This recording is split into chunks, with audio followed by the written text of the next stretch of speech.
Ever since Season 1, a recurring element of the series has been the Cutie Mark Crusaders, consisting of Applejack's little sister Apple Bloom, Rarity's little sister Sweetie Belle, and Rainbow Dash's biggest fan Scootaloo, with the three constantly getting picked on by the most popular fillies in school, Diamond Tiara and Silver Spoon, for simply not having their cutie marks yet. So ever since the episode Call of the Cutie, the trio have stuck together, getting into many different wacky misadventures trying to get their cutie marks and figure out their callings in life. Jump forward to Season 5 and they finally made it happen. The CMCs get their cutie marks. In a full 22-minute episode with 6 song numbers composed by Daniel Ingram, who won a Leo Award for this episode. So let's look back on this monumental episode in the show's history. This is Crusaders of the Lost Mark. To the business of earning our cutie marks. Any suggestions? No, we've tried everything. We've run out of ideas. Said every writer of insert show that went on longer than it had any right to. This scene with the 3 Cutie Mark Crusaders in their clubhouse leads into the first song of the episode, We'll Make Our Mark. We'll make our mark. One way or another, we'll make our mark.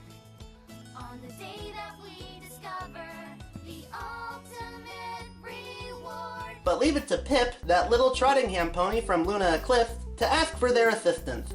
He asks them if they'd be interested in heading up his campaign for the student pony president at their school. The girls take him up on his offer since it's something they've never tried to get their cutie marks in. But this might be a tad difficult since Pip has an opponent in the election, Diamond Tiara. Hey, it is kind of like the election between... Well, you probably know who. But things are a little bit different this time since Diamond Tiara melds off to her one and only orbiter, Silver Spoon. School will be putting a statue of her in the center of our schoolyard. Silver Spoon? That was my big announcement for when I won. Time for another song, The Vote, with both parties singing about what they plan to do if they were elected. Now while it is good continuity that they bring up the school equipment being destroyed in the fight between Twilight and T-Rex, shouldn't the school board be in charge of repairing the playground, not elementary school students? I'm starting to think that this show don't make a whole lot of sense. Votes have been counted. The student pony president is Pipsqueak. The rain booms. What? But it seems that Pip won the election. Well, that's good. But the Crusaders didn't get their cutie marks. That's not so good. I demand a recount. Trust me, Diamond Tiara. Pip won. I love how Cheerly just looks so done with Diamond Tiara's attitude. As it turns out, it was just one vote that got Pip elected, and it was from Silver Spoon, who is finally done with Diamond Tiara after being talked down to like she was earlier.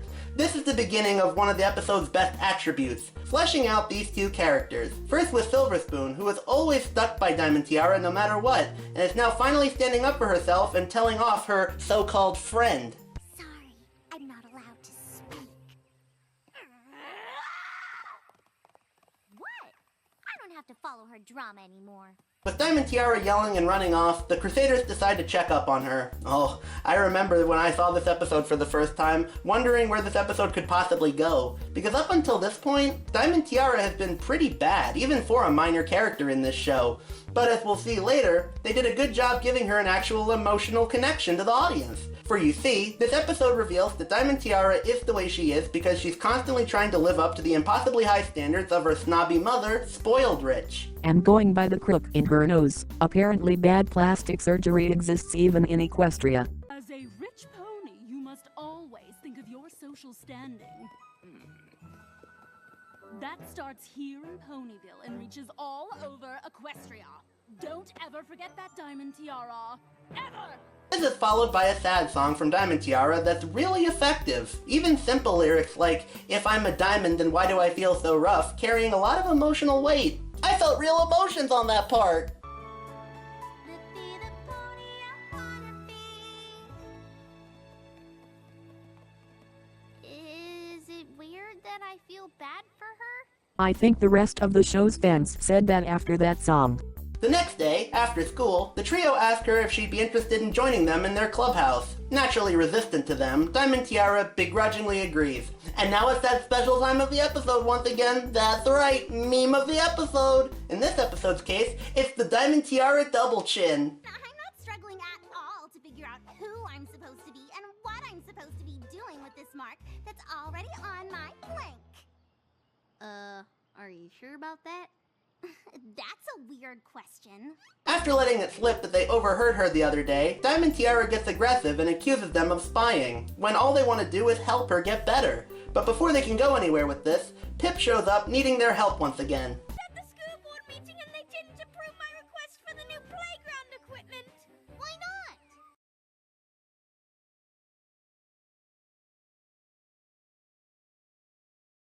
Because he is just a kid.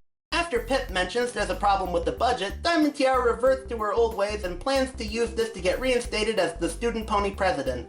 But the Crusaders chase after her and sing another song, called Light of Your Cutie Mark, and try to get her to change her ways. But once they all get to the school, Diamond Tiara finally has a change of heart and stands up to her mother after she basically insults every pony there. My daughter associating with confused, insignificant lowlifes. Socializing with their kind is not how you move up in Equestria. Considering how nice her father, Filthy Rich, was in the episodes we saw him, how did he marry her? Probably a wealth thing, right?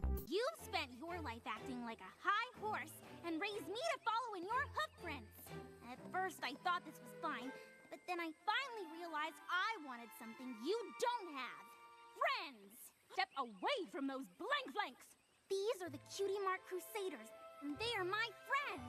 So now that Diamond Tiara has successfully gone through her redemption arc, she has asked her father to donate enough money for the playground to get properly fixed, all the while letting Pip stay as the current student pony president. This results in an uplifting reprise of her earlier song, The Pony I Want to Be. When we take a little time off, we end up helping other ponies figure out their true talent.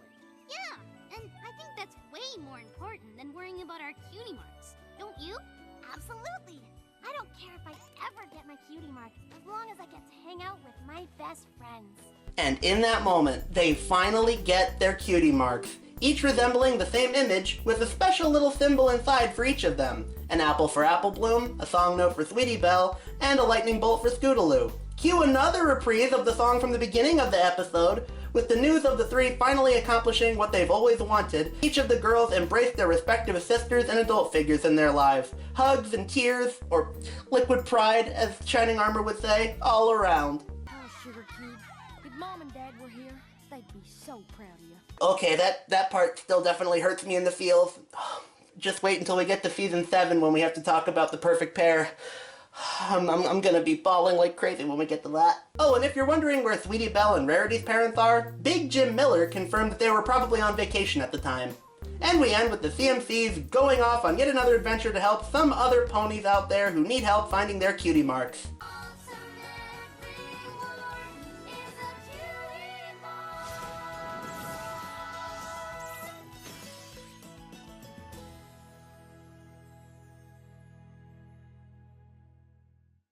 Overall, this is still a really sweet episode. It has so much good going on in it. The Crusaders finally get their cutie marks, Diamond Tiara and Silver Spoon finally get proper character development, a lot of really good songs in here. It manages to be a single-part episode that tells a fluent story with a lot of song numbers without feeling bloated or rushed in any way.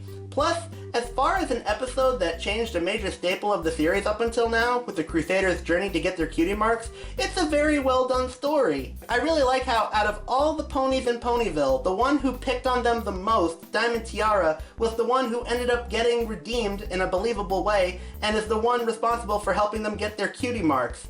All in all, it's one of the standout episodes of not just Season 5, but the series as a whole.